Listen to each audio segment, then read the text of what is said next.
자기소개 해주시면 네, 안녕하세요. 저는 현재 대한공중보건의사협의회 홍보이사를 맡고 있는 이원진이라고 합니다. 저는 현재 지금 충청북도에 근무를 하고 있고, 올해 현재 3년 차로 근무 중입니다. 감사합니다. 네, 안녕하십니까. 현재 대한공중보건의사협회 회장을 맡고 있는 이성환이고요. 현재 전라북도 부안에서 근무하고 있고 2년 차로 근무하고 있습니다. 안녕하십니까. 저는 대한공중보건의사협의회 법제이사를 맡고 있는 손홍구입니다. 경남에서 일하고 있고 저는 3년차 근무 중입니다. 말씀해 주시면 될 것 같습니다. 네, 제가 속해 있는 전라북도 부안 같은 경우에는 현재 9명의 공중보건의사가 근무하고 있습니다.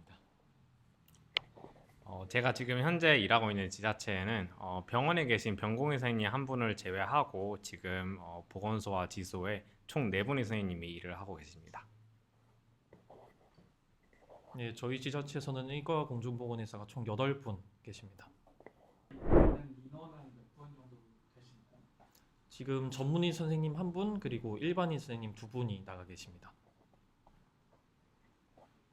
저희는 현재 일반인 선생님 2분 나가 계십니다. 저희는 현재 한 분도 나와 계시지 않지만은 최대로 나갔을 때에는 총 4명 중에서 2분이 나가셨습니다.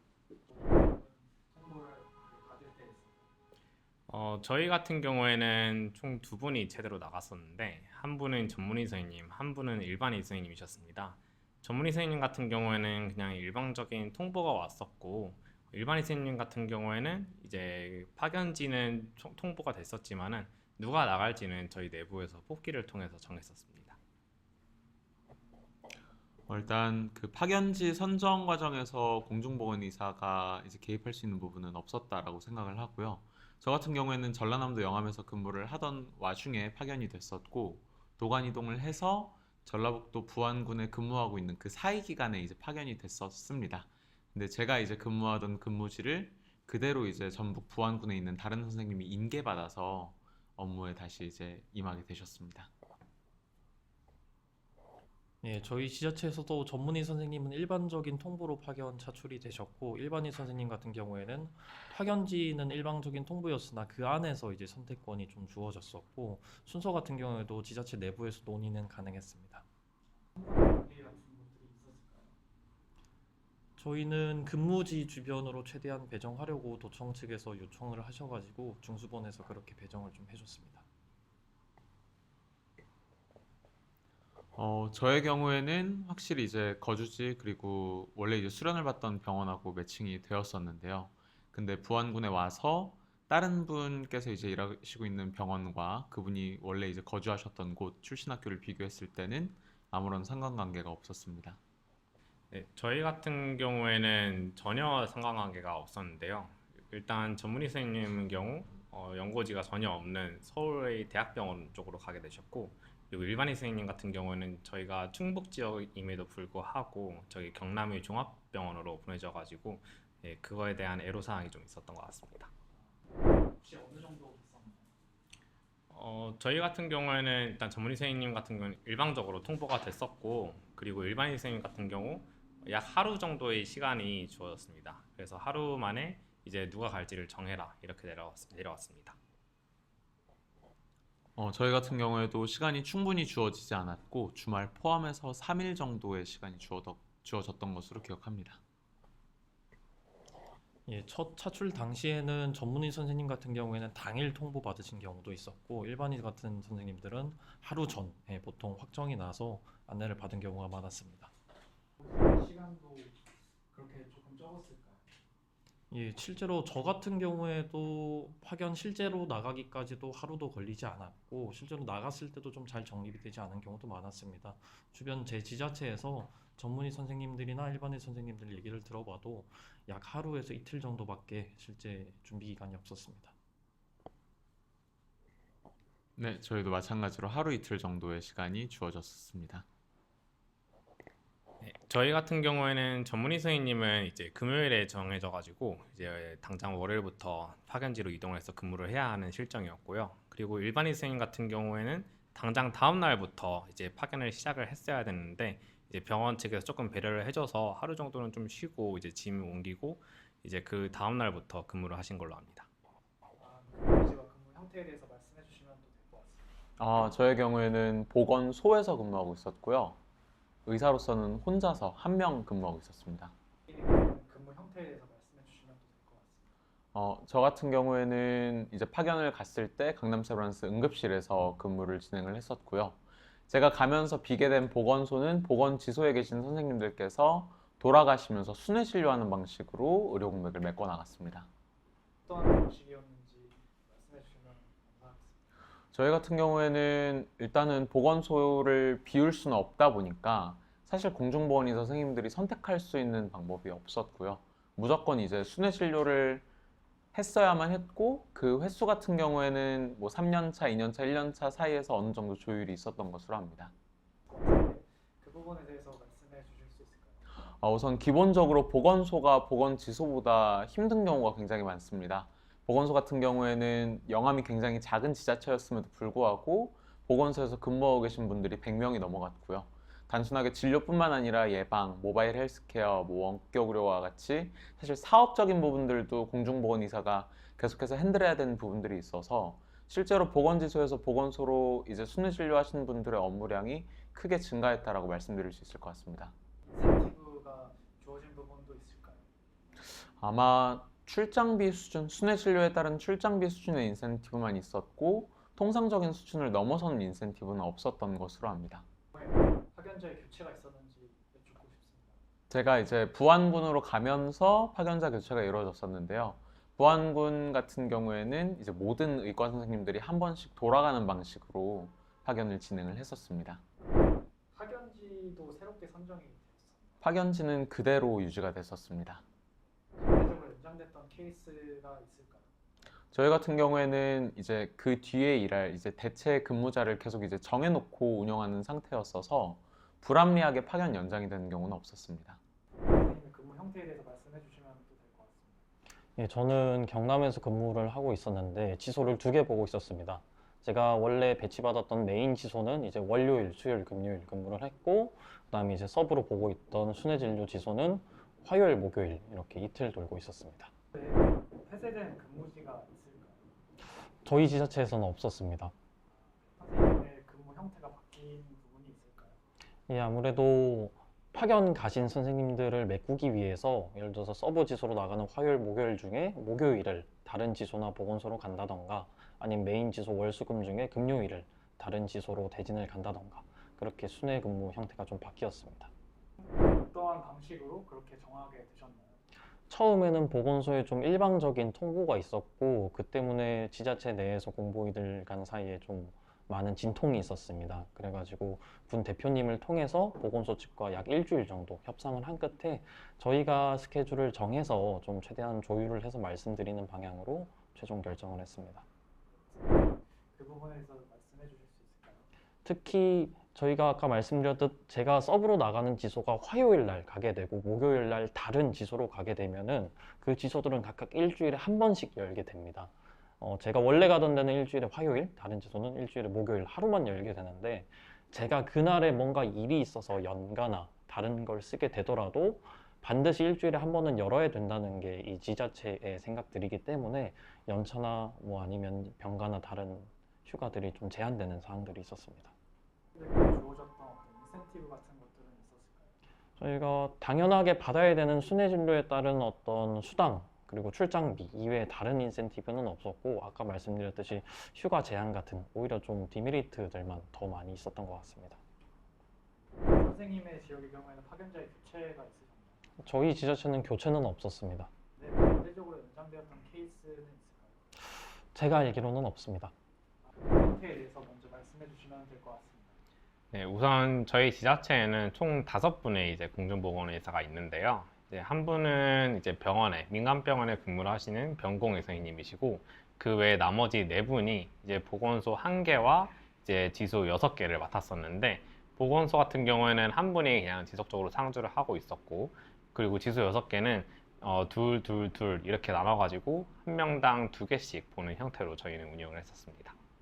혹시 폐쇄된 근무지가 있을까요? 저희 같은 경우에는 이제 저희 의과 대표 선생님께서 한번 보건소에 건의를 해봤으나 이제 보건소 측에서는 민원을 이유로 폐쇄한 지소는 없었습니다. 어떻게 어떻게 되는지 말씀해 주시면 될 것 같습니다. 저희는 변공희 선생님은 이제 파견의 대상이 아니셔서 변공희 선생님은 그냥 원래 근무지에서 근무를 하셨고 이제 지소 6개와 보건소 하나를 담당하는 총 4명 중에서 이제 2분이 차출을 가시게 되셨는데요.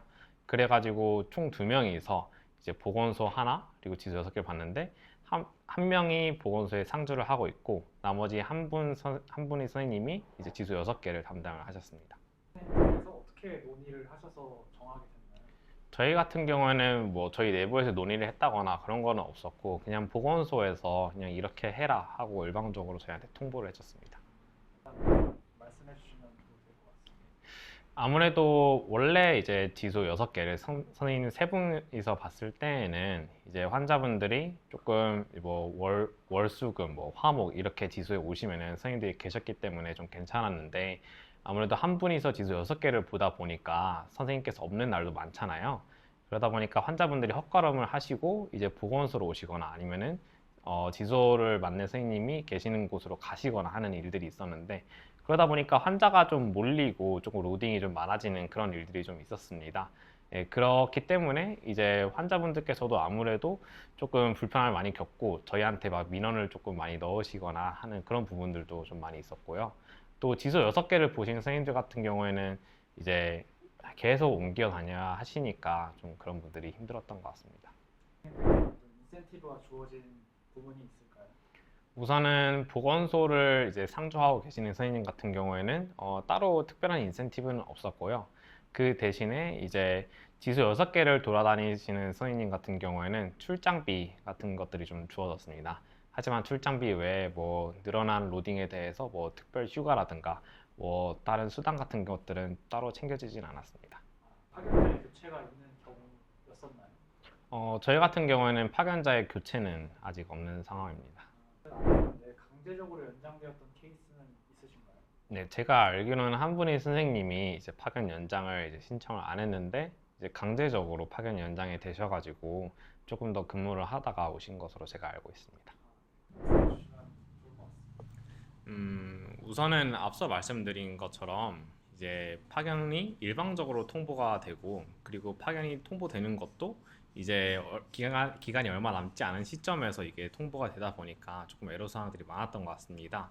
그래서 이러한 과정들을 이제 전체 공중보건의사를 대표하는 대한공중보건의사협의회나 이제 도 대표단들과 조금 협의를 해서 진행을 했다면은 이제 선생님들도 좀 더 선호하는 근무지에 갈 수 있게 될 것이고 그리고 당장 뭐 2, 3일 아니면 당장 다음 날에 근무를 하는 그런 형식이 아니라 조금 더 일찍 알려줬다면은 한 일주일 정도의 시간을 갖고 이제 선생님들이 짐도 챙기고 조금 이제 큰 병원에서 일을 하는데 필요한 뭐 마음의 준비, 뭐 공부 이런 것도 할 수 있는 시간이 있었으면은 훨씬 더 좋았을 것 같습니다.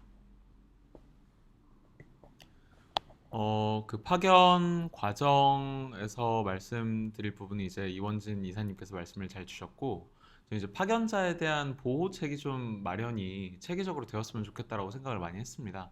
실제로 저희가 처음으로 파견 가신 분들은 어떤 이제 법적 보호책 없이 심지어 업무 범위를 넘어서는 말 그대로 업무에 대한 가이드라인도 없다 보니까 그런 범위를 항상 이제 넘어서는 업무들 때문에 내가 지금 이 업무를 해야 되는지 아니면 거부할 수 있는지 이런 부분들조차 모르신 채 가신 부분들이 많았고, 그렇기 때문에 당연히 어떤 문제가 발생했을 때 이제 어떻게 보면 공중보건의사 개인이 책임져야 되는 어떤 민사적인 부분이나 형사적인 부분에 대해서 전혀 보호받지 못하고 들어갔었습니다. 그런 부분들을 이제 처음에 이제 중수본에서는 당연히 이런 부분들을, 이 민사적인 부분들을 병원의 재량에 맡겨서 공중보건의사를 보호하라고 가이드라인 상에 적어놨으니까 문제되지 않을 것이다 라고 얘기를 하셨었는데, 실제로 이제 병원마다 법무팀의 역량도 다르고 그런 부분에 있어서 얼마나 적극적으로 대처할 수 있을지를 사실 공중보건의사가 전혀 모릅니다. 그런 부분들은 좀 일률적으로 조금 어떻게 보면 모두가 다 동등하게 좀 보장받을 수 있었으면 좋겠다는 생각이 들었고요. 더 나아가서 사실 파견자 관련해서 아직 형사적인 부분에서의 보호책이 없는 상황입니다. 물론 당연히 공중보건의사도 하는 업무에 있어서 최선을 다하고 당연히 환자에게 위해가 가지 않았으면 좋겠다라고 말씀을 드리지만, 근데 그럼에도 불구하고 불가항력적으로 발생할 수 있는 부작용들이나 아니면 문제점들은 언제나 사실 존재 가능하거든요. 그러한 부분들을 어떻게 보면 파견 근로자의 지위로서 완전히 보호받지 못하고 일하는 것은 사실 조금 아직도 아쉬운 부분이 아닌가라는 생각이 들고요. 수당 관련 문제 관련해서도 아직도 수당이 미지급된 사례가 있는 것으로 알고 있습니다.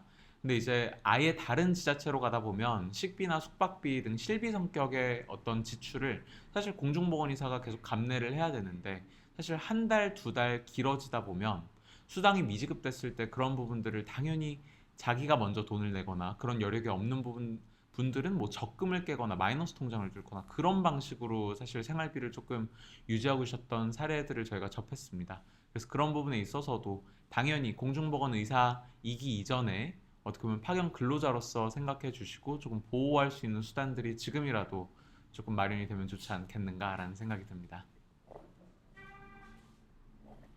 네, 파견 과정에 대해서는 명백하게 파견이 이뤄질 것임을 2월 초 중순부터 예측이 됐었고, 그렇기 때문에 가이드라인이나 아니면 방금 회장님께서 말씀하셨던 배상 책임서 같은 경우에도 준비할 시간이 중수본에서 충분히 있었습니다. 그리고 파견 업무 같은 경우에는 이번 사태가 아니라 이전에 코로나 사태 때부터 파견이 계속 공중보건의사들에게 있었고, 명백한 가이드라인이 있었음에도 불구하고 저희가 실제 파견을 나간 뒤에서야, 약 일주일 뒤에쯤에서야 나오게 되었고, 이렇게 미리 대비하는 모습이 있었으면 좋았을 텐데, 실제로는 그러한 안내가 전혀 없이 먼저 일을 시작하고 그 뒤에 이제 저희가 책임을 따져 물으면은 어떻게 할 것이냐, 이렇게 병원 측에서도 의문을 표하고 일하시는 분들도 좀 의문을 표하는 경우가 많이 있었습니다. 그래서 좀 미리 이렇게 준비를 해서 대비할 시간이 있었음에도 불구하고 하지 못한 게 굉장히 불합리했다라고 생각을 합니다. 사실 보건소 그리고 보건지소 입장의 경우에서는 가장 환자가 많이 오는 곳이 보건소입니다. 그리고 보통 보건소에는 전문의 선생님이나 아니면 파견 대상자로 지목되시는 선생님들이 많이 일하고 계셨는데, 보건소 입장에서는 실제로 보건소에 환자들이 가장 많이 오다 보니까 이 선생님이 파견을 가시면은 보건소의 진료 기능을 폐쇄하는 게 아니라 다른 보건지소, 좀 더 시골이나 외곽에 있는 분들을 이제 가운데 본소로 불러서 일을 시키는 경우가 많았습니다. 이런 경우에서 스케줄이 일방적으로 통보되는 경우도 많았고, 그리고 순회 진료 아니면 대직 진료라고 저희가 하는데, 이러한 수당을 지급하지 못하겠다는 지자체도 굉장히 많았습니다. 저희 지자체의 경우에서도 실제로 스케줄을 일방적으로 통보를 하면서 선생님들이 연가나 아니면 휴가 계획 혹은 급작스럽게 병가를 써야 할 경우에도 쓰지 못하는 경우가 굉장히 많았고, 이런 점에서 굉장히 좀 불편함이 많았습니다. 그렇기 때문에 먼저 좀 스케줄 같은 경우에도 좀 관리를 좀 진행이 되었어야 한다는 점 한번 말씀드리고 싶고, 그리고 저 같은 경우에는 실제로 가장 먼 지소에 대진 진료를 갔는데 왔다 갔다 총 출장 시간을 합치면 약 2시간에서 2시간 반 정도 걸린 적도 있었습니다. 이러한 점들이 전혀 고려되지 않은 채 일방적으로 좀 진행되고 있는 점, 좀 말씀드리고 싶습니다. 일단 그 작년부터 사실 공중보건의사 숫자가 굉장히 큰 폭으로 줄고 있습니다. 그에 따라서 원래는 한 명의 의사가 한 개 지소를 보는 게 이제 당연히 그렇게 해서 그 지역 의료에 이바지하는 게 맞았는데, 지금은 이제 두 개 이상의 지소를 보게 되면서 어떻게 보면 순회 진료라는 것이 정말 뉴 노멀이 되어 가고 있습니다. 그런 부분들이 이제 단순히 두 개의 지소에서 그치는 것이 아니라 파견 이후에는 세 개, 네 개 이렇게 늘어나고 있는데요. 사실 그 지소 같은 경우에는 말 그대로 정말 무의촌에 있는 경우들도 많고, 그 교통적으로도 굉장히 외진 곳에 있는 경우들이 많습니다. 근데 저희가 무조건 공중보건 의사는 운전을 할 수 있다, 그리고 그 운전을 하기 위해서 자기 차가 필요하다, 이런 것들을 어떻게 보면 당연시하고 넘어가는 부분들이 있는데, 사실 그런 부분에 있어서 공적인 지원이 있어야 된다고 생각을 합니다. 순회 진료를 하는 공중보건 의사에게는 관용차를 지급을 하거나, 아니면 출장을 나갈 때 사용할 수 있는 관용차를 이제 순회 진료에 이제 걸맞추어 사용할 수 있게 해주는 부분들이 필요하다고 생각을 하고요. 장기적으로는 저희가 이제 공중보건 의사가 가고 있는 보건지소의 역할에 대해서 조금 재정립을 해야 된다라고 생각을 합니다. 이전에는 이 공중보건 의사 제도가 만들어진 1980년에는 사실 무의촌이 정말 많았습니다. 그에 따라서 면 단위마다 보건지소를 설치하는 것이 당연히 공공복리 측면에서도 맞는 선택이었는데요. 하지만 지금 보면 하루에 한 명의 환자를 보지 않는 지소들도 많고, 그러한 지소들을 사실 행정 편의주의적 또는 그 지역 주민으로부터 어떤 것들을 없애는 것에 대한 반감을 최소화하기 위해서 남겨두고, 그런 부담들을 공중보건의사에게 전가하는 경우가 많습니다. 대부분의 지소는 해당 이제 군 또는 시에 이제 조례에 제정되어 있는 경우가 많아서 해당 이제 군이나 시의 의원들의 동의를 얻어서 조례를 제정해야만 저희가 지소에 대한 어떤 패소 문제를 결정할 수 있는데, 이제는 지자체에서 단순하게 이제 손 놓고 있는 것이 아니라 좀 더 적극적으로 어떻게 보면 지역 의료의 효율화에 앞장서야 될 그 때가 되지 않았는가라는 생각이 듭니다. 네, 제가 말씀드리려고 하는 것들은 아마 앞에서 좀 많이 언급이 된 것 같아요. 그래서 일단 충북의 좀 사례를 좀 얘기를 하자면은, 충북 같은 경우에는 이제 어느 한 지자체에서 한 선생님이 지수 8개를 총 맡게 되는 약간 그런 사태도 발생했는데요. 8개를 맡게 되면서 이제 오전 오후를 이제 다른 지소에서 근무를 하는 이제 그런 시스템이었습니다. 이렇게 총 8개를 그냥 한 명이 맡게 하는 게 아니라 이제 조금 유도리 있게 임시 폐쇄를 하거나, 이제 환자분들께 여기는 조금 닫으니까 다른 곳으로 안내를 해주면은, 그러면은 조금 더 이제 공중보건의사도 이제 환자분들도 조금 편하지 않았을까, 네, 그런 생각이 들고요. 아까 회장님께서 말씀하신 대로 이제 보건소나 지소 중에서도 이제 환자가 아예 없거나, 아니면은 오히려 이제 그 주변에 의원들이 여러 군데가 있어가지고 조금 지소의 필요성이 없는 약간 그런 곳들도 있거든요. 네, 그래서 그런 것들을 조금 고려해서 유도리 있게 지소 폐쇄를 좀 하고, 그리고 좀 더 많이 출장을 가는 선생님들께 뭐 출장 수당이나 뭐 특별 휴가 이런 것들을 좀 더 줬으면 어떨까 싶습니다. 네, 저희 공중보건의사 선생님들 같은 경우에 전국의 각지의 의료 취약 지역지에서 이제 일을 하고 있습니다. 예, 근데 이제 보건복지부나 각 지자체 보건소 담당자분들께서는 그냥 3년만 있다 나가는 그냥 소모품, 부품 정도로 약간 생각을 하시는 분들이 조금 있으신 것 같아요. 그래서 조금 그런 부분들을 조금 제해해 주시고, 그리고 이제 저희 선생님들과 좀 협의를 해서 뭐 추가적인 수당이나 뭐 합리적인 뭐 로딩 이런 것들을 조금 고려를 해주시면은 저희 선생님들도 좀 더 적극적으로 임할 거니까, 같이 협의를 열심히 해서 각 지역에 맞는 공중보건의사 운영 방법에 대해서 조금 더 논의를 하고 좀 더 발전적인 방향으로 나갔으면 좋을 것 같습니다. 일단 지자체에서는 확실히 지역 의료의 효율화에 대해서 이제 논의를 해야 될 때라고 생각을 합니다. 불필요한 지소들을 폐소하고 뭐 그런 기능들을 이제 건강 관리 중점으로 가서 의사가 배치되지 않고도 지역 주민들의 건강 증진을 위해 사용할 수 있는 시설로 바꾸는 것을 적극적으로 고려해야 될 때라고 생각하고요. 지소에 관련된 부분들이 아까 말씀드렸던 부분처럼 결국 이제 각 지자체의 조례에 제정되어 있기 때문에 이러한 부분들은 의원들의 동의, 그리고 어떻게 보면 입법 과정이 필요한 부분입니다. 그런 부분에 있어서 지자체에 계신 또 보건소에 계신 저희 공무원 당사자 선생님들께서 노력을 해주시면 정말 감사하다라는 말씀 드리고 싶고요. 보건복지부에서는 사실 이제 군복무 단축에 대해서 적극적으로 얘기를 해야 될 때라고 생각을 합니다. 저희 공중보건의사 숫자가 2013년에 비해서 지금 현재 2024년도 이제 그 인원 비율을 보면 70%가 조금 넘게 줄어든 상황입니다. 공중보건의사가 물론 이제 굉장히 오래된 제도고 결국 이제 병원이 없는 곳이 이제 없지 않느냐라고 반문하실 분들도 계시겠지만, 여전히 공중보건의사는 내륙 지방에서도 무의촌이라고 불릴 만큼 오지인 곳, 그리고 굉장히 많은 섬들, 교도소와 같이 기본적으로 공공의료의 한 축을 담당하고 있다라고 생각을 하고, 여전히 그 제도가 오래됐음에도 불구하고 해결되지 않는 지점의 유일한 해결책으로서 또 개인으로서는 헌신하고 계십니다. 그러한 부분들을 더 건강하게 사회적으로 더 많은 사람들이 이제 의사로서 또 공중보건의사로 헌신하겠다라는 느낌을 주기 위해서는 사실 지금 어떻게 보면 징벌적이라고까지 표현할 수 있는 이 군복무 기간의 차이를 확실하게 줄이고, 의사들이 사실 군복무를 의사로서 할 수 있게끔 이끄는 인센티브, 그 중에서 가장 강력한 군복무 단축에 대한 논의를 아주 적극적으로 진행해야 된다고 생각합니다.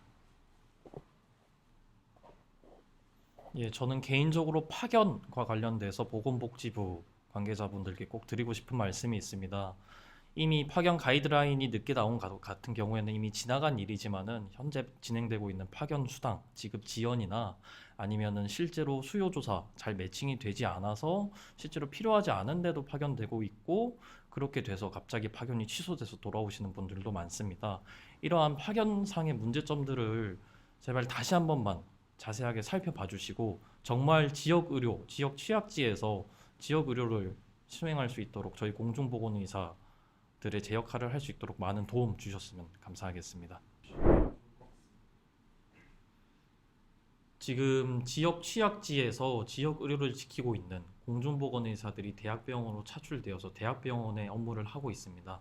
이것이 과연 지역 의료를 위한 것인지 국민 여러분들께서 항상 많은 관심 지켜봐 주시고 올바른 방향으로 나갈 수 있도록 옆에서 계속 많은 관심 부탁드리겠습니다. 네, 지금 많은 선생님들이 파견을 나가 계십니다. 어떤 지자체 같은 경우에 절반 이상이 나가 있는 경우도 있고, 저희 충북 지역 내에서는 한 선생님이 8개의 지수를 맡는 등 조금 많은 업무 로딩이 있고 의료 취약 지역들이 더 취약해지고 있습니다.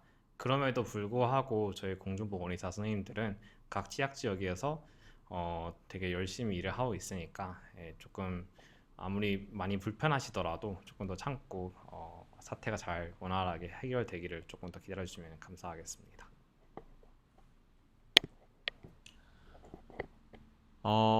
공중보건의사는 정말 지역 의료의 한 축을 담당하고 있는 분들이십니다.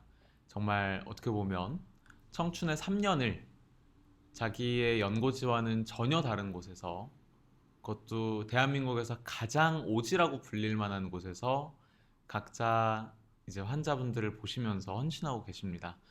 근데 공중보건의사협회 회장으로서 앞으로 제가 후배들한테 계속해서 공중보건의사나 군의관을 지원하라라고 얘기할 수 있을까라고 물으신다면 사실 그렇게 하기 어려울 것 같다라는 생각이 요즘 자꾸만 듭니다. 현역에 비해서 공중보건의사의 처우 개선은 굉장히 더디고, 그리고 공중보건의사의 복무기간은 징벌적이라고 표현될 정도로 굉장히 깁니다. 저희가 현역 이제 복무를 어떻게 보면 이제 거부하시고, 양심적으로 거부하시고 병역을 하시는 분들이 근무하시는 기간이 36개월입니다. 하지만 공중보건의사는 36개월 하고도 훈련소 이제 복무기간이 불산입되어 3주를 더 근무해야 되는 상황이고, 마찬가지로 군의관 선생님들은 36개월 하고 장교와 과정까지 합쳐서 6주를 더 근무해야 되는 상황입니다. 물론 저희도 한 명의 의사로서 지역 의료를 위해서 헌신하고 환자분들을 위해서 일을 하는 것이 크나큰 보람입니다. 하지만 그럼에도 불구하고 개인적으로 봤을 때 굉장히 열악한 처우 속에서 36개월을 무조건적으로 헌신하라고 얘기하는 것은 사실 개인적인 관점에서 맞지 않습니다. 여전히 많은 의사 선생님들, 그리고 많은 의대 선생님들이 이전 설문조사 결과에서도 같이 필수 의료, 그리고 지역 의료를 위해서 일하고 싶다라고 많이 말씀하십니다. 그러한 부분들이 어떻게 작게는 이제 공중보건의사라는 복무 체계에서도 유지될 수 있게끔 공중보건의사의 군복무 단축과 처우 개선에 꼭 관심 가져주셨으면 진심으로 감사드리겠습니다.